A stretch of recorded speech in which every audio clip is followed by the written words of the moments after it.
D ಹಲಸಳ್ಳಿ ಗವಿಮಠದಿಂದ ಇತಿಹಾಸ ಸೃಷ್ಟಿ. ಮಠಾಧ್ಯಕ್ಷರ ಸೇವೆಗೆ ಸಿದ್ಧಗಂಗಾ ಸ್ವಾಮೀಜಿಯವರ ಮೆಚ್ಚುಗೆ.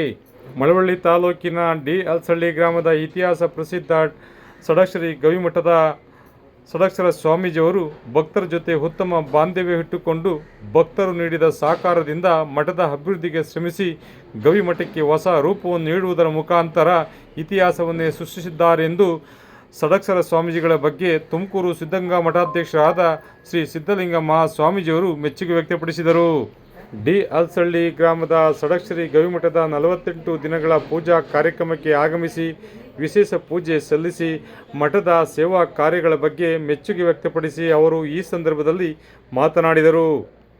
ಷಡಕ್ಷರಿ ಸ್ವಾಮಿಗಳು ಭಕ್ತರಿಗೆ ಅನುಕೂಲವಾಗುವಂತೆ ಗವಿಮಠವನ್ನು ಇನ್ನು ಭಕ್ತರಿಗೆ ಶುಭ ಕಾರ್ಯಗಳನ್ನು ಮಾಡಲು ಅನುಕೂಲವಾಗುವಂತೆ ಕಲ್ಯಾಣ ಮಂಟಪ, ಅನ್ನದಾಸೋಹ ಗೃಹ ಮಾಡಿರುವುದಲ್ಲದೆ ಹಲವಾರು ಧಾರ್ಮಿಕ ಕಾರ್ಯಕ್ರಮ ನಡೆಸುತ್ತಾ ಮಠದ ಶೋಭೆಯನ್ನು ಹೆಚ್ಚಿಸುವಂತೆ ರಾಜಗೋಪುರ ನಿರ್ಮಾಣ, ವಾಹನಗಳಿಗೆ ಪಾರ್ಕಿಂಗ್ ವ್ಯವಸ್ಥೆ ಅಲ್ಲದೆ ಗಿಡ ಮರಗಳನ್ನು ಬೆಳೆಸಿ ಸುಂದರವಾದ ವಾತಾವರಣ ನಿರ್ಮಿಸಿದ್ದಾರೆಂದು ಅವರು ಈ ಸಂದರ್ಭದಲ್ಲಿ ಸಂತಸ ವ್ಯಕ್ತಪಡಿಸಿ ಮಾತನಾಡಿದರು. ಕಾರ್ಯಕ್ರಮದಲ್ಲಿ ಸಿದ್ಧಗಂಗಾ ಶ್ರೀಗಳಿಗೆ ಗವಿಮಠದ ಷಡಕ್ಷರಿ ಸ್ವಾಮೀಜಿಯವರು ಪಾದಪೂಜೆಯನ್ನು ನೆರವೇರಿಸಿ ಆಶೀರ್ವಾದ ಪಡೆದರು. ಇದೇ ಸಂದರ್ಭದಲ್ಲಿ ಅಪಾರ ಭಕ್ತರು ಆಗಮಿಸಿ ಸಿದ್ಧಗಂಗಾ ಶ್ರೀಗಳ ಆಶೀರ್ವಾದ ಪಡೆದರು. ನಂತರ ಕನಕಪುರ ದೇಗುಲ ಮಠದ ಮುಮ್ಮಡಿ ನಿರ್ವಾಣ ಸ್ವಾಮಿಗಳು, ಡಾಕ್ಟರ್ ಚನ್ನಬಸವ ಸ್ವಾಮಿಗಳು, ಅಂಗ್ರಪುರದ ಬಸವಲಿಂಗ ದೇಶಿಕೇಂದ್ರ ಸ್ವಾಮೀಜಿಗಳು, ಹೊಸಳ್ಳಿ ಮಠದ ಓಂಕಾರ ಸ್ವಾಮಿಗಳು, ಮೇದಿನಿ ಗ್ರಾಮದ ಮಠದ ಶಿವಲಿಂಗ ಸ್ವಾಮಿಗಳು, ಪುರಿಗಾಲಿ ಮಠದ ಶಿವಾನಂದ ಶಿವಾಚಾರ್ಯ ಸ್ವಾಮಿಗಳು ಸೇರಿದಂತೆ ಹರಗುರುಚರ ಮೂರ್ತಿಗಳು, ಡಿ ಹಲಸಳ್ಳಿ ಗ್ರಾಮದ ಸುತ್ತಮುತ್ತಲಿನ ಗ್ರಾಮಸ್ಥರು ಉಪಸ್ಥಿತರಿದ್ದರು. ವಿಶೇಷ ವರದಿ H N. Prasad, Alguru. News reader Maganuru M. Shivakumar, Mamara media, Malavalli. ಯಾವುದೇ ವ್ಯವಸ್ಥೆ ಇರಲಿಲ್ಲ. ಆದರೆ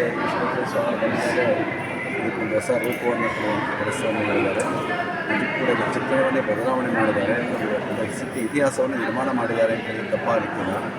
ಭಾಳಷ್ಟು ಶ್ರಮಪಟ್ಟು ಭಾಳಷ್ಟು ಸಾಹಸ ಮಾಡಿ ಇದೆಲ್ಲ ಕಟ್ಟಬೇಕಾದಷ್ಟು ಸುಲಭ ಅಲ್ಲ. ಈ ಬಂಡೆ ಬಂಡೆ ಇತ್ತು.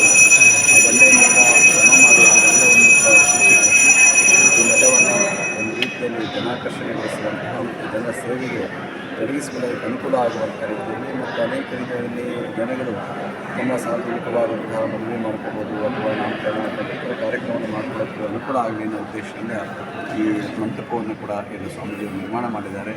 ಒಟ್ಟಿನಲ್ಲಿ ಸ್ವಾಮೀಜಿಯವರ ಶ್ರಮ ನಿಜಕ್ಕೂ ಕೂಡ ಮೆಚ್ಚಿಕೊಳ್ಬೇಕಾಗಿರುವಂಥದ್ದು. ಘಟ್ಟದಿಂದ ಮಠ ಬೆಳಗಬೇಕು ಅನ್ನುವ ಒಂದು ಮಾತಿನಂತೆ ಈ ಸ್ವಾಮೀಜಿಯವರ ಈ ಘಟ್ಟದಿಂದ ಈ ಮಠ ಇಷ್ಟೊಂದು ಮಟ್ಟಕ್ಕೆ ಬರೋದಕ್ಕೆ ಸಾಧ್ಯ ಆಗಿರುವಂಥದ್ದು.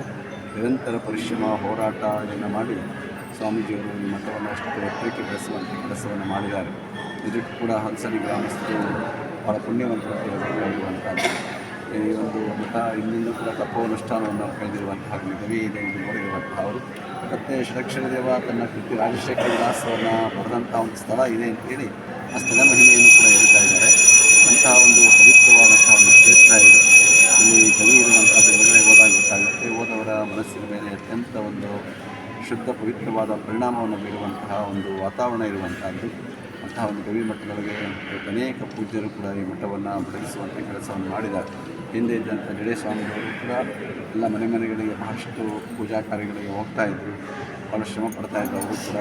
ಆದರೆ ಇವರು ಬಂದ ಮೇಲೆ ವಿಶೇಷವಾದಂಥ ಕಾಳಜಿಯನ್ನು ವಹಿಸಿ ಎಲ್ಲ ಭಕ್ತರನ್ನು ವಿಶೇಷವಾಗಿ ಒಟ್ಟುಗೂಡಿಸಿಕೊಂಡು ಅನೇಕರ ಒಂದು ಸಹಕಾರ ಸಹಯೋಗದೊಂದಿಗೆ ಈ ಮಠವನ್ನು ಇಷ್ಟೊಂದು ಬೆಳೆಸೋದಕ್ಕೆ ಕಾರಣ ಆಗಿರುವಂಥವರು. ಬಹುಶಃ ಒಂದು ಭಾಳ ವರ್ಷಗಳಿಂದ ಕಟ್ಕೊಂಡು ಬಂದಿದ್ದಾರೆ ಸ್ವಾಮಿಗಳು. ಒಂದಷ್ಟು ಕಟ್ಟಿರುವಂಥದ್ದೆಲ್ಲ ಇವತ್ತು ರಾಜಗೋಪುರವನ್ನೇ ಕಟ್ಟಿದ್ದಾರೆ. ರಾಜಗೋಪುರ ಭಾಳ ವಿಶೇಷವಾಗಿ ಕಾಣ್ತಾ ಇದೆ ಯಾಕಂದ್ರೆ ನೋಡಿದ್ರೆ ನೀವೆಲ್ಲರೂ ಕೂಡ. ಹಾಗೆ ಮತ್ತು ಮಠ ಒಳಗಡೆ ಕೂಡ ವಾತಾವರಣವನ್ನು ತುಂಬ ಚೆನ್ನಾಗಿ ಅಚ್ಚುಕಟ್ಟಾಗಿ ನಿರ್ಮಾಣ ಮಾಡಿದ್ದಾರೆ. ಒಳಗೆ ಮುಂದುಗಡೆ ಎಲ್ಲ ಪಾರ್ಕಿಂಗ್ ವ್ಯವಸ್ಥೆ ಮಾಡಿದ್ದಾರೆ, ಗಿಡ ಮರಗಳನ್ನು ಬೆಳೆಸಿದ್ದಾರೆ, ವಾತಾವರಣವನ್ನು ಕೂಡ ಚೆನ್ನಾಗಿಟ್ಟಿದ್ದಾರೆ.